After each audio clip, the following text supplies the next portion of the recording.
Once upon a time, long ago in the Joseon Dynasty, there lived a king in a grand palace. The king was very busy ruling the country, but there was one thing he loved more than anything else: cats. White cats, black cats, spotted cats. Many cats lived inside the palace. Every morning, before meeting his ministers, the king visited his cats. "Did you sleep well?" he asked gently.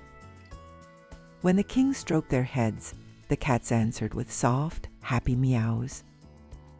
One day, a small sound came from the palace courtyard. The king followed the sound. Under a stone wall, he found a tiny kitten. It was thin and dirty.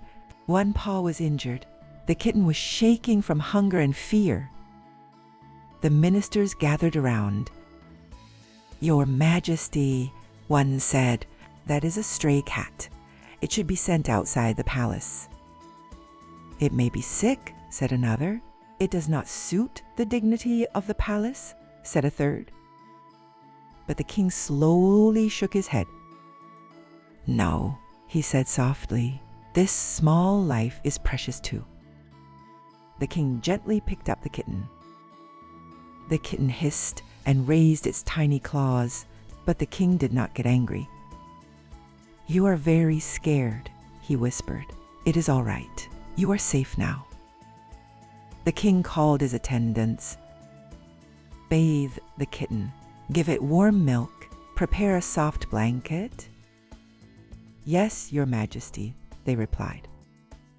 The attendants were surprised, but they obeyed. The kitten was washed. It drank the milk. Soon it fell asleep on the warm blanket.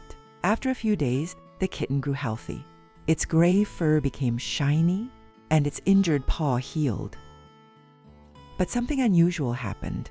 The kitten did not wander around the palace. It stayed only by the king's side. When the king met his ministers, the cat sat quietly beside the throne. When the king read books, the cat slept on the desk. When the king walked in the garden, the cat followed behind. The ministers worried again. "Your Majesty, this is dangerous. It may ruin important papers." But the king smiled. "This little friend does not disturb me," he said. "It simply stays with me." One cold winter night, the king stayed awake thinking deeply. Snow fell outside the window. The candle flickered. The king grew tired and fell asleep at his desk. Quietly, the gray cat moved closer. It curled up beside the king and shared its warmth. When morning came, the king opened his eyes. The cat was sleeping, its head resting on the king's arm. "You were cold too," the king said softly. As he stroked the cat, a thought suddenly became clear. The king called his ministers. "I have learned something," he said. "Ruling a country is important, but caring for one small life is even more important. The people need warmth and care, just like this little cat." From that day on, the king ruled with greater kindness. He shared rice in winter. He helped the sick. He cared for the poor. The gray cat stayed by his side, and the people smiled whenever they saw the cat. Years passed. The cat grew old, with white hairs in its fur. The king also grew older, but his love remained the same. One spring day, flowers bloomed in the palace garden. The king held the cat on his lap. "Since the day you came to me," he said gently, "I have become a better king." The cat purred and closed its eyes.